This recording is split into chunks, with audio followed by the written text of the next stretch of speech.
Imagine you discovered a secret about your own father. A secret so dark, it could not only ruin him but could also lead to the deaths of hundreds of innocent people. Do you choose family loyalty or do you choose justice? This isn't hypothetical. This was my choice. My name is Chloe Devereaux, and 10 years ago, my family wrote me out of their story. Tonight, I'm writing the final chapter.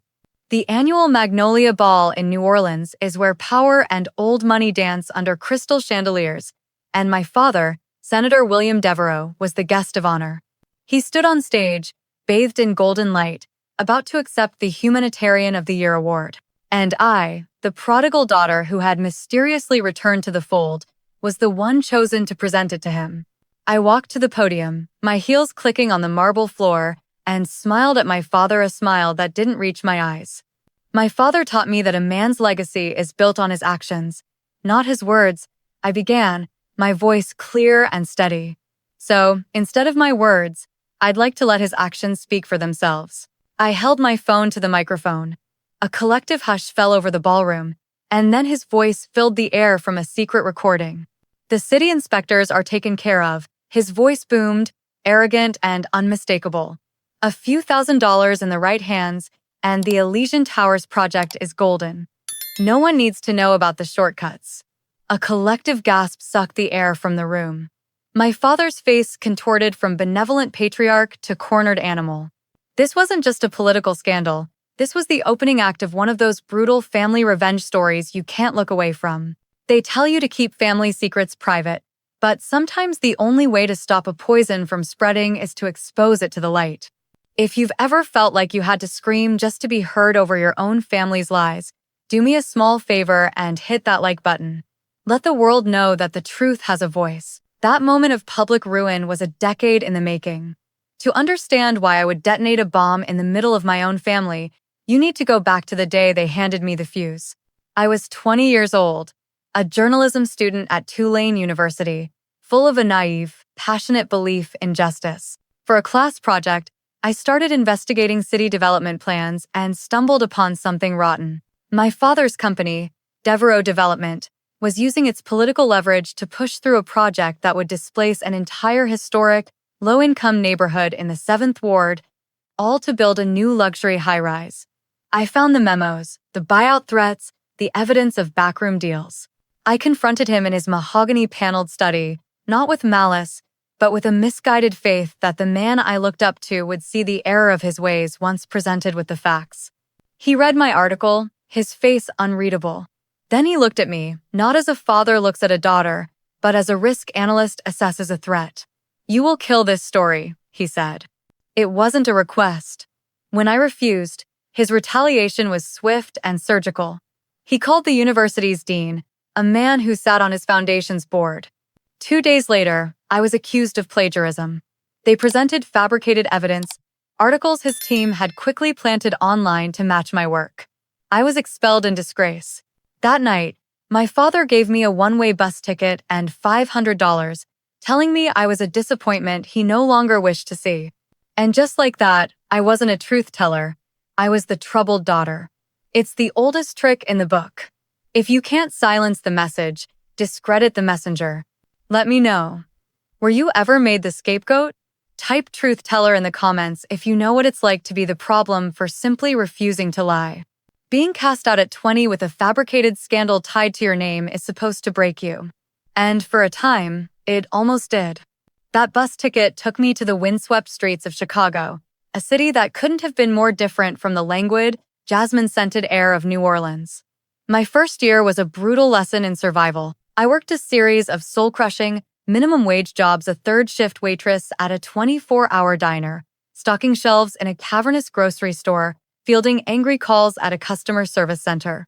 I lived in a tiny room in a shared apartment in Logan Square, a world away from the manicured gardens of my childhood home. For the first time in my life, I was truly invisible, a ghost haunted by the life I'd lost. There were nights I'd stare at my ceiling, the weight of my father's betrayal so heavy I could barely breathe. But the anger, the sheer injustice of it all, it refused to die. It settled in my stomach like a cold, hard stone. I couldn't afford to go back to a proper university, but I could still write.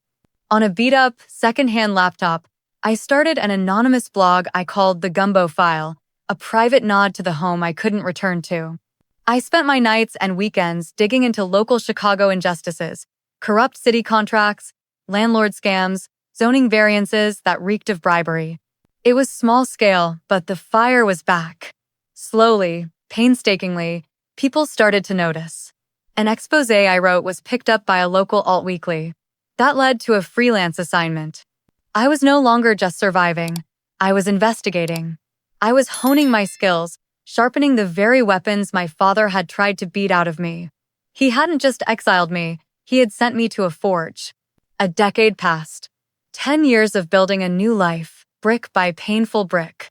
The Gumbo File had become a respected, if feared, name in independent journalism in Chicago.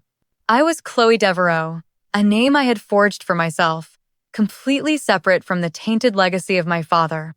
I had finally found a fragile peace in the anonymity of a big city. Then, on a rainy Tuesday afternoon, a package arrived at my small office that threatened to drag me right back into the swamp I had escaped.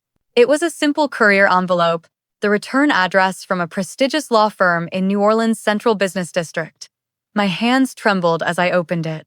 Inside was a cold, formal letter informing me of the sudden passing of my mother, Eleanor Devereaux, from a cerebral aneurysm the week before. My father hadn't even bothered to call. But there was more. The letter stated that my mother had left a specific, private bequest for me, separate from the main family estate. Tucked within the legal jargon was a single, old-fashioned safe deposit box key. Along with it was a small, folded note. On it, in my mother's elegant, looping handwriting, was a line from a book she used to read to me as a child. The truth is a beautiful and terrible thing, and should therefore be treated with great caution.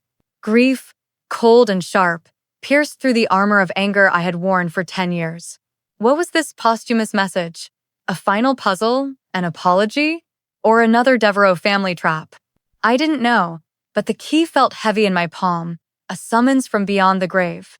Family secrets have a way of refusing to stay buried, don't they? It felt like a ghost whispering in my ear. If you've ever uncovered a secret that changed everything you thought you knew, just type the key in the comments below. A week later, I stepped back onto the humid, fragrant streets of New Orleans for the first time in a decade. The city felt like a ghost, every corner holding a memory I had tried to bury. I didn't visit the family mansion in the Garden District. My only destination was a quiet, old bank in the French Quarter, its wrought iron gates heavy with history. The silence of the vault was deafening as an attendant led me to a small, metal box that hadn't been opened in years. Using the key my mother had left me, I unlocked it. There were no jewels, no bonds, no family heirlooms. Inside was just a single, high-capacity external hard drive and a small leather-bound notebook. I opened the notebook. My brave Chloe, my mother's elegant handwriting began. I was a coward in life. I pray I can be brave in death. Everything you need to know is on this drive. The password is the name of the stray dog we rescued that summer. Forgive me. My heart hammered against my ribs. Back in an anonymous hotel room, I plugged the drive into my secure laptop. The password worked. What opened on my screen was not just evidence, it was my mother's secret life's work. A digital Pandora's box. Meticulously organized folders held everything.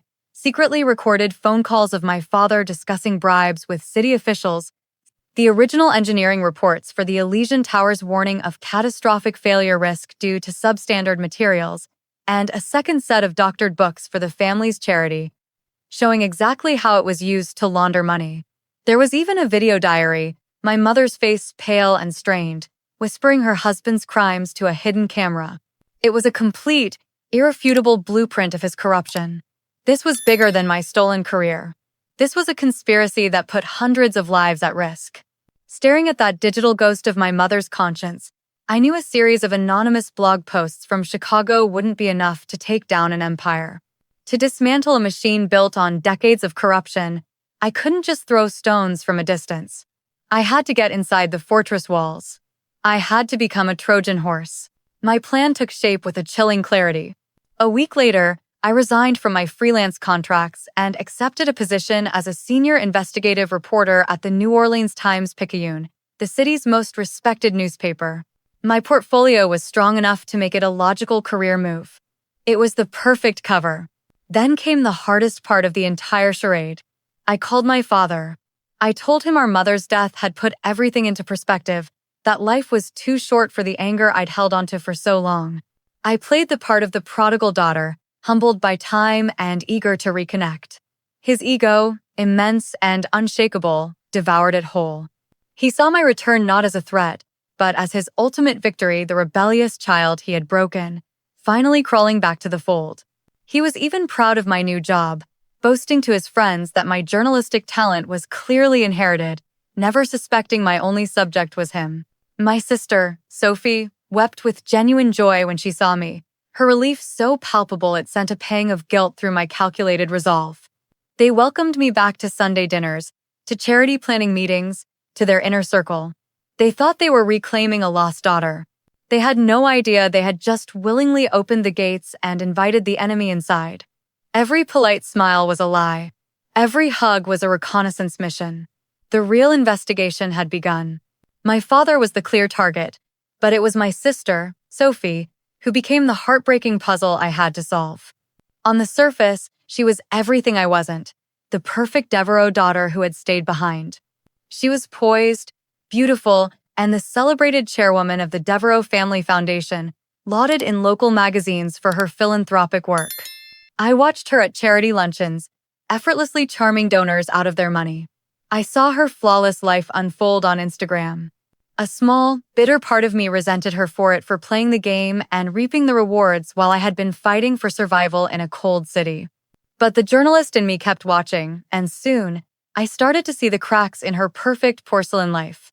I saw the subtle tremor in her hand as she poured wine at dinner whenever our father was present. I saw the forced brightness in her smile during interviews. I saw the way her eyes would go distant and haunted when she thought no one was looking. This wasn't the look of a willing accomplice. Using my mother's secret ledgers as a guide, I dug into the foundation's finances. The picture that emerged was horrifying. The foundation wasn't a charity. It was a washing machine for my father's bribery and kickbacks. And Sophie was trapped at the center of it, her signature on documents she clearly didn't understand, her entire life funded by an allowance my father could revoke at any moment. She was a marionette, dancing on strings of financial control and emotional manipulation. And in that moment, all my resentment vanished, replaced by a profound, aching pity. She wasn't the golden child. She was just another prisoner in a prettier cage. It makes you think about the roles we're forced into. Let me know. Were you the scapegoat who fought back, or the golden child who had to keep the peace? Type scapegoat or golden child in the comments. I'm truly curious to see the balance here. Realizing Sophie was a prisoner, not a partner, hardened my resolve.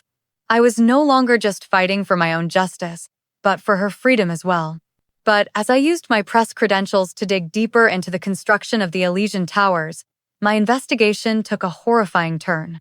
This was no longer about past financial crimes. It was about an impending disaster. I tracked down a structural engineer who had been fired from the project 2 years prior for, as he put it, being too cautious. We met in a noisy cafe in the Marigny, his voice low, his eyes constantly scanning the room. He was terrified of my father's reach, but his conscience was eating him alive. He confirmed what my mother's documents suggested. My father had cut corners everywhere, using substandard steel rebar and a cheaper concrete mix to pad his already massive profit margins. But then he told me the part I didn't know. "It's the foundation," he whispered, sliding a napkin with a rough sketch on it across the table. He saved millions by not driving the pilings deep enough for the city's soft, swampy soil. That building is a beautiful, glittering death trap. It will never survive a major hurricane. A strong Category 3 storm, and the lower floors could pancake. I felt the blood drain from my face. I went back to my apartment and turned on the Weather Channel. A tropical depression in the Gulf of Mexico had just been upgraded to Tropical Storm Hector, and it was tracking slowly but steadily toward the Louisiana coast. The date was the 1st of August. We were entering the absolute peak of hurricane season. My investigation had just become a ticking time bomb. There were over 400 families living in that tower, completely unaware that their homes were built on a foundation of greed and sand.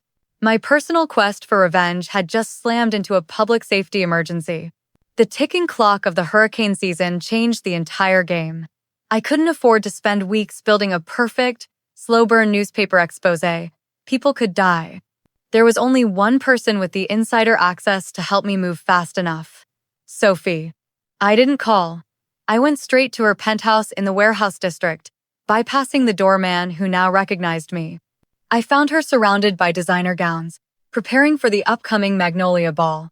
Without a word, I laid out the truth on her marble kitchen island. The real engineering report from my mother's drive, the weather map with tropical storm Hector swirling ominously in the Gulf, and printouts of photos I'd pulled from social media of the families living in the Elysian Towers, children playing on balconies, couples celebrating anniversaries. This is no longer about my fight with Dad, I said, my voice low and intense. This is about them. When that storm hits, this building could fail. Their deaths will be on his hands, and they will be on yours too. You are the public face of his good works. You can either continue to be his beautiful, smiling accomplice, or you can help me save them. She stared at the photos, her carefully constructed composure finally shattering. The fear of our father, which had governed her entire life, warred with the absolute horror of what I was showing her. Her eyes locked on a picture of a little girl with a pink bow in her hair, and something inside her broke for good. "What do you need me to do?" she whispered, her voice shaking but resolute.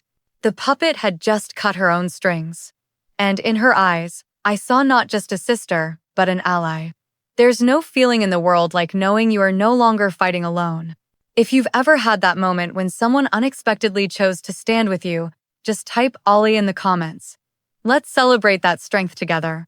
With Sophie on my side, the game transformed. We were no longer a lone wolf against an empire. We were a two-person insurgency, plotting in the quiet of my small apartment while the rest of the city slept. Our mission was to turn my father's greatest triumph, the Magnolia Ball, into the stage for his public execution. Our roles were clear. I was the armorer. I worked on the weapon, a precisely edited package of the most damning evidence from my mother's hard drive. I selected the clearest audio of the bribes, the most incriminating engineering reports, and the fraudulent financial statements that were the easiest to understand at a glance. It was a digital bombshell, timed to the second. Sophie's job was far more delicate and dangerous. She was the saboteur, working from the inside. As the beloved chair of the Devereaux Foundation, she had immense sway over the ball's planning committee. With a performance worthy of an Oscar, she tearfully told the committee how meaningful it would be, as a symbol of their family's healing, for me, the long-lost daughter, to be the one to present the Humanitarian of the Year award to my father. They bought it completely, charmed by the heartwarming narrative of reconciliation. They had no idea they were helping us script a tragedy. In the days leading up to the ball, the tension was unbearable. We communicated through encrypted apps, passing information in hushed tones. Every phone call from our father made us jump.